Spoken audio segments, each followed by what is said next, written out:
Hello hi అండి. ఈరోజు మనం ముఖ్యంగా వయోవృద్ధుల గురించి కొన్ని ముఖ్యమైన అంశాలు తెలుసుకోవడం కోసం మన ముందు ఒక సీనియర్ అనుభవజ్ఞులు మనతో ఉన్నారు.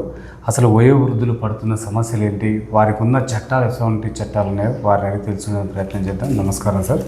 నమస్తే సార్. ఈ వయోవృద్ధులు పడుతున్న సమస్యలు ఏంటి సార్? వయోవృద్ధులు పడుతున్న సమస్యలు ఏంటి, వాటిపైన ఎలాంటి చట్టాలు వస్తే బాగుంటుంది అంటారు సార్? తెలుగు టీవీ ప్రేక్షకులకు నమస్కారములు. నా పేరు Madagoni Bhikshapathi, tribunal council member, senior citizens tribunal, RDO కార్యాలయం నల్లగొండ. నేను ఈ ట్రిబ్యునల్లో దాదాపు 8 సంవత్సరాల నుంచి ట్రిబ్యునల్ కౌన్సిల్ మెంబర్గా వేలాది వయోవృద్ధుల కేసులని విచారణ జరిపినటువంటి అనుభవంతో ఈరోజు మేము ముందుకు వచ్చాను. ఈ చట్టం గురించి తెలుసుకోవాలి అంటే పూర్వకాలంలో మన తాతలు ముత్తాతలు మా తండ్రుల యుగంలో ఉమ్మడి కుటుంబాలు ఉండేవి. ఆ ఉమ్మడి కుటుంబాలలో ఇంటి పెద్ద ఎవరైతున్నదో ఆయనదే పెత్తనం ఉండేది. ఇంట్లో కోడళ్ళు, కొడుకులు, మనవలు, మనవరాళ్ళు వాళ్ళు చెప్పిన ప్రకారమే నడుచుకొని వారి పెత్తనమే సాగేది. తదనుగుణంగా ఈ మధ్యకాలంలో ఈ ఉమ్మడి కుటుంబాలు కొంత కనుమరుగై ఈరోజు ఎక్కడికక్కడికి వేరు కాపురాలు ఎక్కువైనాయి. దానివల్ల గతంలో ఏదైతే తల్లిదండ్రులు చనిపోయిన తర్వాత మాత్రమే వారి ఆస్తులను తమ పిల్లలు పంచుకునేవారు. కానీ ఇప్పుడు వారు పెళ్ళిళ్ళు కాగానే ఆస్తుల పంపకాల విషయంలో తల్లిదండ్రులను వేధించడం చాలా నిత్యకృతమైంది. దీనికి కారణం ఆడపిల్లలకు కట్నాలు జబ్బు పెద్దగా పెరిగిపోయింది. ఆడపిల్లలకు అప్పులు చేసి కట్నాలు ఇవ్వడం, మిగిలిపోయిన ఆస్తులని కొడుకులకు పంచడంలో వ్యత్యాసాల వల్ల తల్లిదండ్రులు తమ పిల్లల చేత నిరాదరణకు గురవుతున్నారు. ఎందుకంటే పెళ్ళై వేరు కాపురం పెట్టింది మొదలు తమ పిల్లలు తల్లిదండ్రుల పూర్వీకుల ఆస్తి కానీ వారి స్వార్జితమైన ఆస్తి కానీ పంచండి పంచండి పంచండి అనేటువంటి నినాదం ఒక రకమైన పోరాటం అయితే, అది పంచిన తర్వాత అన్నకు మంచి భూమి వచ్చింది, తమ్ముడికి మంచి భూమి రాలేదు. అన్నకు ఎక్కువ ఇచ్చావు, తమ్ముడికి ఎక్కువ ఇవ్వలేదు. నీ పోషణ కొరకని 2-3 ఎకరాలు ఉంచుకున్న భూమిని నువ్వు అమ్ముకొని ఆడపిల్లలకు పెట్టినావు. ఇలాంటి వివాదాల వల్ల ఈరోజు తల్లిదండ్రులు తమ పిల్లల చేత నిరాదరణ గురవుతున్నారు. అందువల్ల కేంద్ర ప్రభుత్వం ఒక ఆలోచన చేసి ఈ తల్లిదండ్రులకు వయోవృద్ధులకు ఒక చట్టం అంటూ ఉండాలనేటువంటిది ఆలోచించి పార్లమెంటు ద్వారా maintenance and welfare of parents and senior citizen act 2007 అనేటువంటిది ఒక చట్టం చేసింది. ఈ చట్టాన్ని ఏ రాష్ట్ర ప్రభుత్వమైనా అమలు జరపవచ్చు, అమలు జరపకపోవచ్చు. దాదాపు ఈరోజు చట్టం తయారై 19 సంవత్సరాలు అయినప్పటికీ దాదాపు దేశంలో ఉన్నటువంటి అన్ని రాష్ట్రాలు కూడా కేంద్ర ప్రభుత్వం చేసిన ఈ చట్టాన్ని అమలు జరుపుతామని చెప్పి ఈరోజు ఈ చట్టం అమలు జరుగుతున్నది. మన రాష్ట్రంకి వచ్చే వరకైతే ఉమ్మడి ఆంధ్రప్రదేశ్ రాష్ట్రంలో 2011లో ఈ చట్టాన్ని ఎలా అమలు జరపాలా, దీనికి తీసుకోవాల్సినటువంటి చర్యలు ఏంది అనేటువంటి రూల్స్ని ఫ్రేమ్ చేశారు.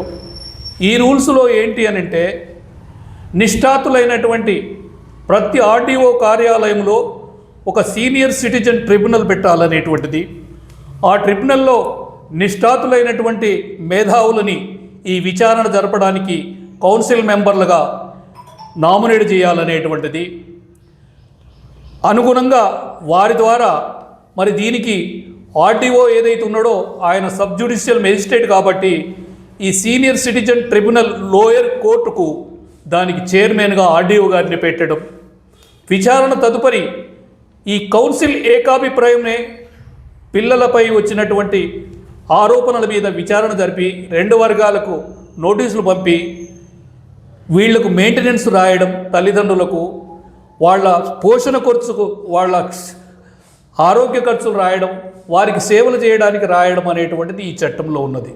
ఈ చట్టం పరిధిలో ఎవరు వస్తారనంటే కొడుకు, బిడ్డ పిల్లలు, కొడుకు పిల్లలు.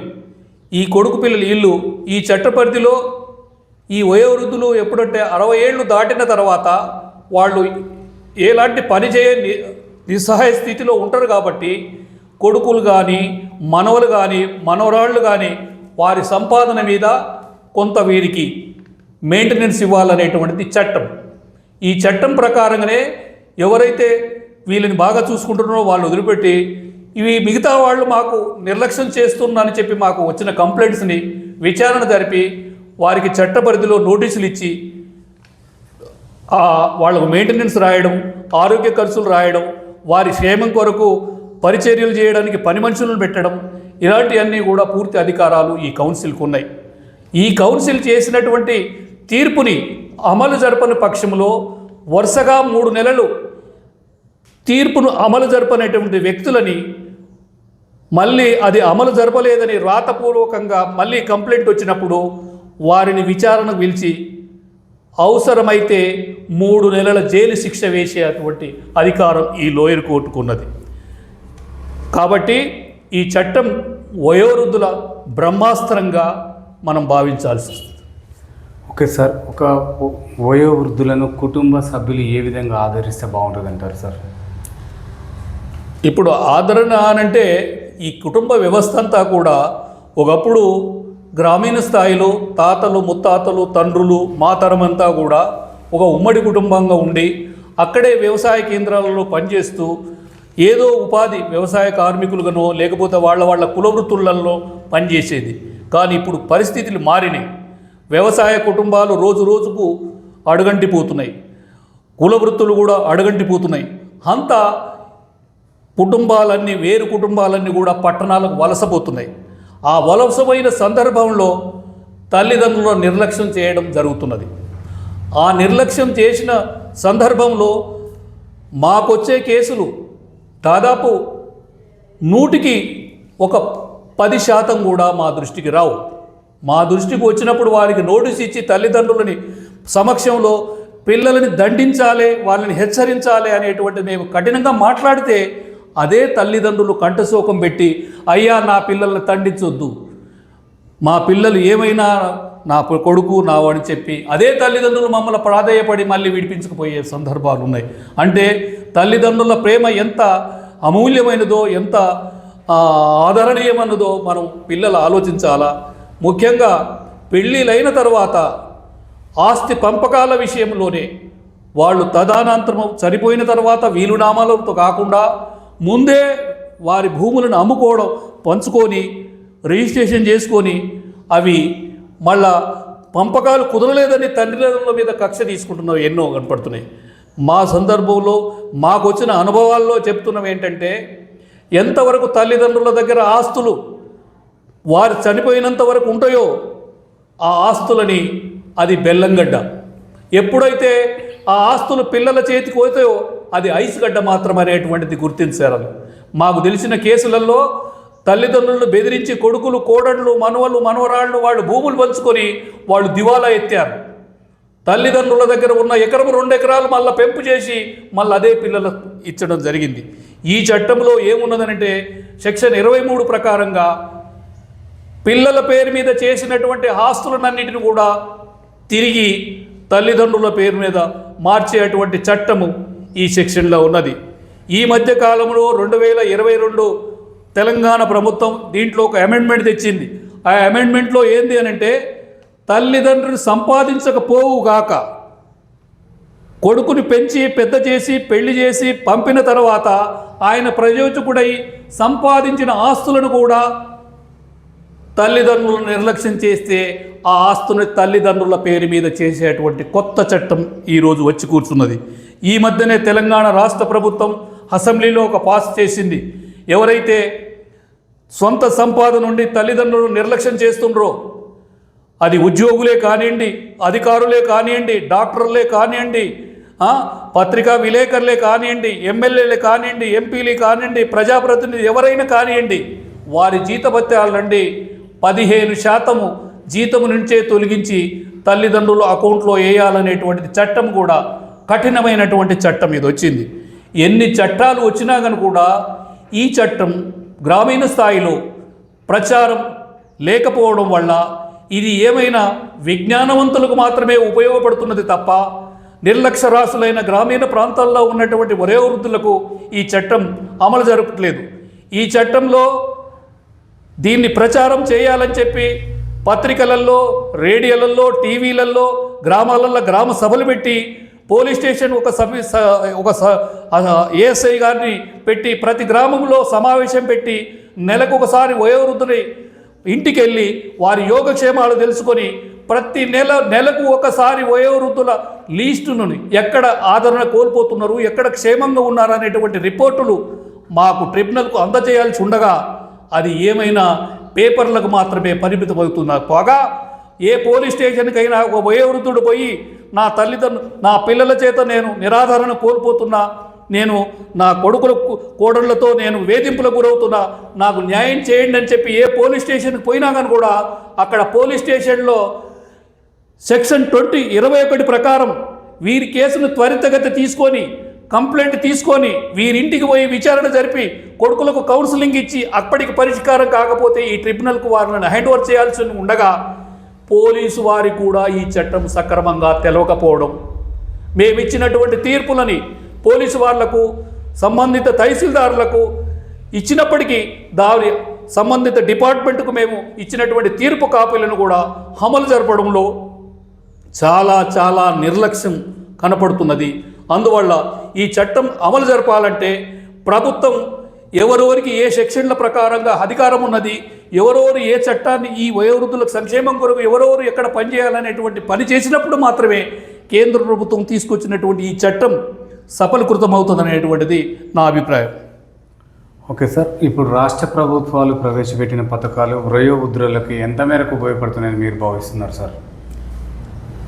రాష్ట్ర ప్రభుత్వంలో పెట్టినటువంటి ప్రభుత్వ పథకాలలో ప్రత్యేకంగా వయోవృద్ధులకు అనేటువంటిది పెద్దగా ఏమీ ప్రకటించలేదు.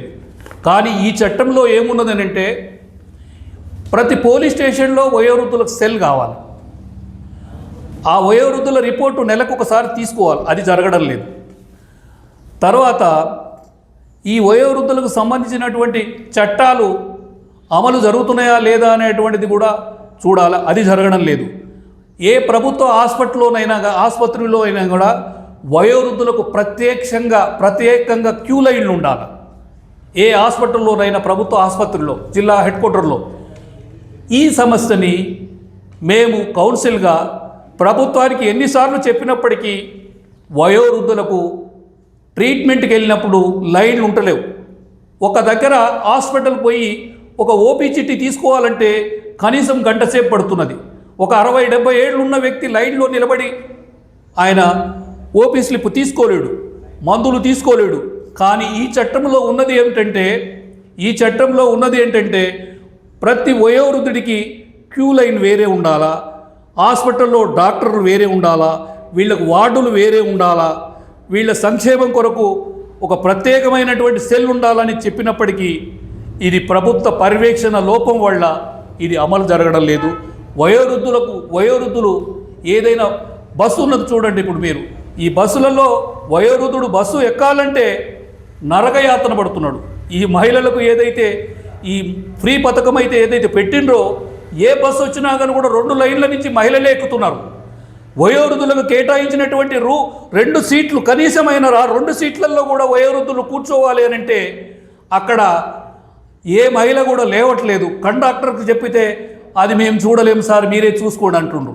అంటే ప్రభుత్వం వయోవృద్ధుల పక్షంగా ఏదైతే చట్టం ఉందో వాళ్ళు నిష్పక్షపాతంగా అమలు జరపట్లేదు, కఠినంగా చట్టాన్ని అమలు జరపట్లేదు. దీన్ని పర్యవేక్షణ ఇంకా కఠినంగా చేయాలనేటువంటిది మేము ట్రిబ్యునల్గా ప్రభుత్వానికి విజ్ఞప్తి చేస్తున్నాం.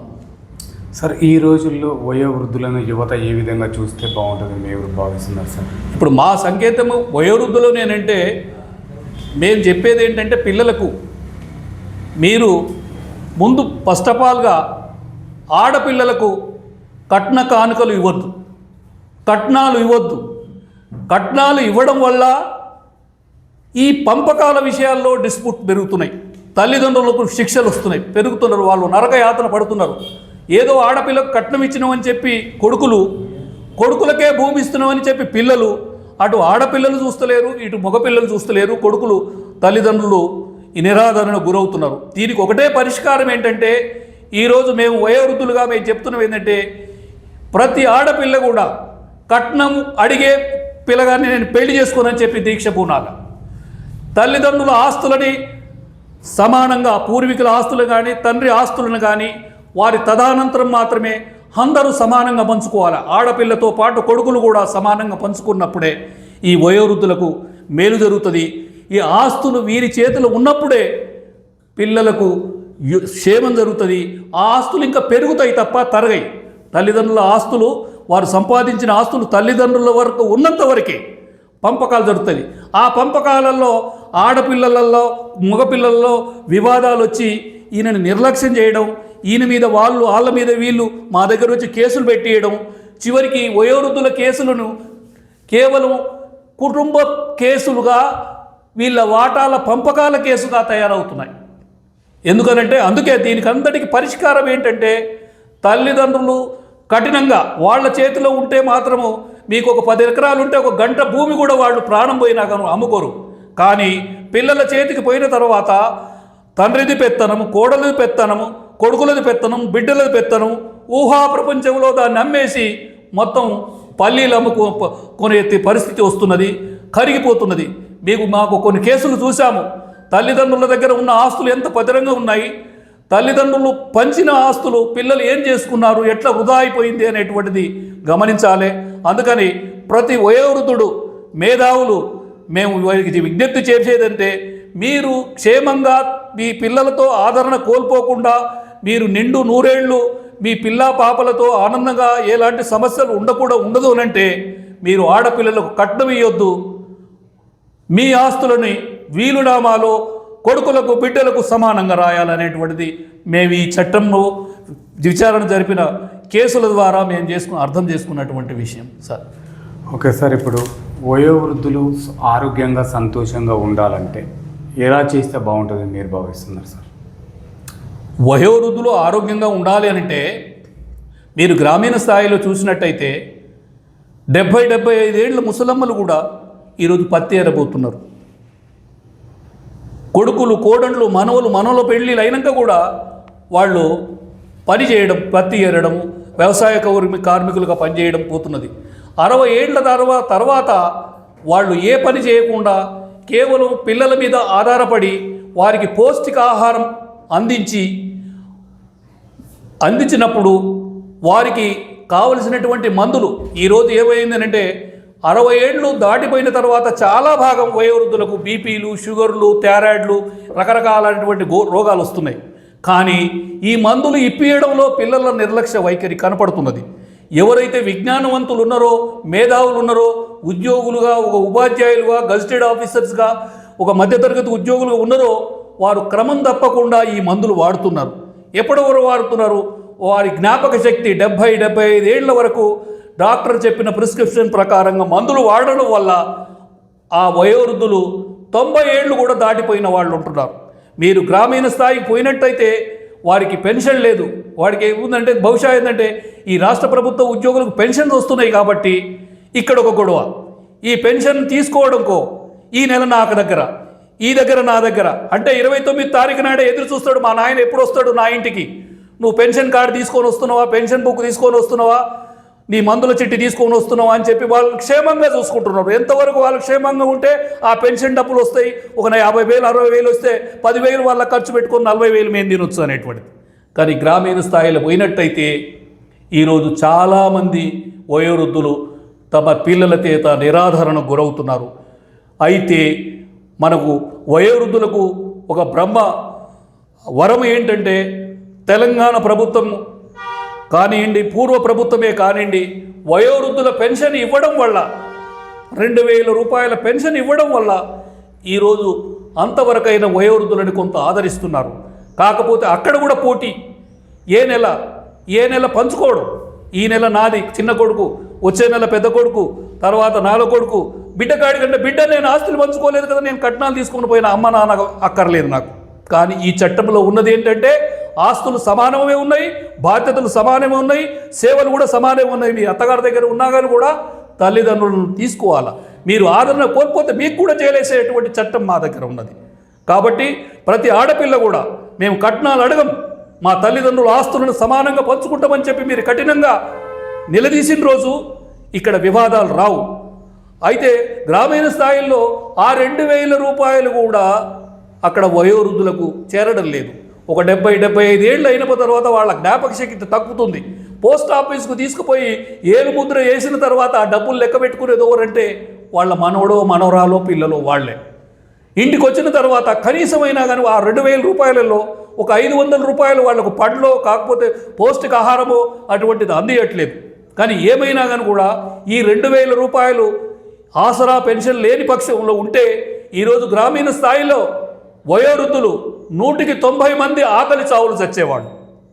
కాబట్టి ప్రతి గ్రామంలో కూడా పెద్ద మనుషులంతా ఏదైతే ఉన్నారో తల్లిదండ్రులు నిర్లక్ష్యం చేస్తుందని చెప్పి ఎవరైనా ఫిర్యాదు పోలీస్ స్టేషన్లో కానివ్వండి, పెద్ద మనుషులు కానివ్వండి, కేవలం పిల్లల పక్షమే వహిస్తున్నారు తప్ప వయోవృద్ధుల పక్షం వహించకపోవడం వల్ల, వీళ్ళని నిరాధారణగా రోడ్ల మీద వదిలేయడం వల్ల ఎంతో కొంతమంది ధర్మదాతలు ఆశ్రమాలలో తీసుకుపోవడము వాళ్ళని చేయడమో ఇంత బతుకుతున్నారు తప్ప, లేకపోతే మాత్రం ఇంకా ఆకలి చావులతో చచ్చేవాళ్ళు. కానీ ఈ చట్టంలో ఏమున్నది? నిరాధారణకు గురైనటువంటి వయోవృద్ధులకు ఒక జిల్లాకు ఒక వయోవృద్ధుల ఆశ్రమం పెట్టాలి, ఉచిత ఆశ్రమం అనేటువంటిది. వయోవృద్ధులకు కావలసినటువంటి డే కేర్ సెంటర్స్ పెట్టాలనేటువంటిది ఉన్నది. కానీ ఈ మధ్యంలో ఎన్నో ఉద్యమాలు చేయడం వల్ల ఈరోజు తెలంగాణ ప్రభుత్వం రాష్ట్రంలో అన్ని జిల్లాలలో డే కేర్ సెంటర్ పెట్టింది.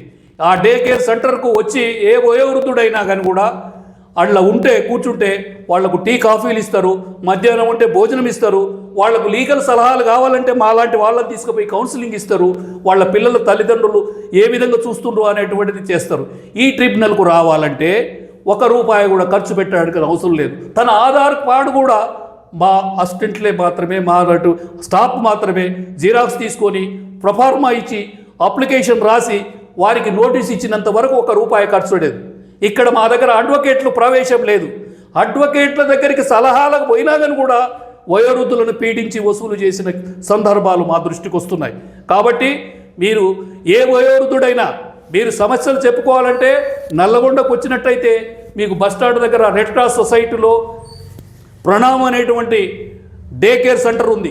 ఆ సెంటర్లో మీరు వచ్చి కూర్చున్నట్టయితే మీరు ఎవరు డాక్టర్ కావాలన్నా, మీకు లీగల్స్ అడ్వైజ్ కావాలన్నా, మీకు ఏం కావాలనేటువంటిది పెడితే మీకు రాచమర్యాదలు చేసి కూర్చోబెట్టి మీకు సాయంత్రం బస్సు ఎక్కించినంత వరకు మీకు పైసా తీసుకోకుండా టీ కాఫీలు టిఫిన్లు మధ్యాహ్నం భోజనం కూడా ఏర్పాటు చేసేటువంటి సౌకర్యాలు ఇక్కడ చేసినాం. మీ చట్టం మీ కాళ్ళకాడికి వస్తున్నది, మీ దగ్గరికి వస్తున్నది. మీరు అనవసరంగా గ్రామాలలో పంచాయతీలు పెట్టుకొని డిపాజిట్లు పెట్టి పెద్ద మనుషులను మేపి ఏమైనా కానీ కూడా చేసినట్టయితే వయోవృద్ధుల పక్షం ఏ గ్రామంలో కూడా ఏ పోలీస్ స్టేషన్లో కూడా నడవట్లేదనేటువంటిది దగ్ధ సత్యం. కేవలం ఏమైనా వాళ్ళు పిల్లలు పెట్టే ప్రలోభాలకు లోబై పెద్ద మనుషులు కూడా పోలీస్ స్టేషన్లో ఉన్నటువంటి అధికారులు కూడా వయోవృద్ధుల పక్షం వహిస్తలేరు, వయోవృద్ధులకు న్యాయం చేయట్లేదు, వయోవృద్ధుల యోగక్షేమాలు తెలుసుకోవడం లేదు, వయోవృద్ధులకు ఇచ్చేటువంటి అనుకూలంగా ఇచ్చేటువంటి తీర్పులని కఠినంగా అమలు జరపడం లేదు. వాస్తవంగా మా ట్రిబ్యునల్కి వచ్చి విచారణ జరిపి ఇచ్చిన తీర్పుల తర్వాత కూడా ఇంకా పిల్లలు వాళ్ళ తల్లిదండ్రులని కఠినంగా శిక్షించి వేధింపులకు గురి చేసి ఇంకా ఆకలి సావులు సంపించేటువంటి పరిస్థితులు కూడా మా దగ్గరకు ఉన్నాయి.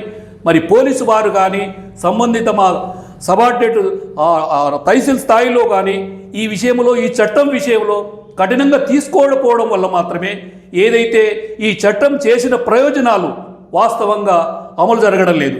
ఈ చట్టం కేవలం వైట్ కాలర్ వాళ్లకు, మేధావులకు మాత్రమే ఉపయోగపడుతుంది తప్ప గ్రామీణ స్థాయిలో ఉన్నటువంటి వయోవృద్ధులకు ఉపయోగపడట్లేదు.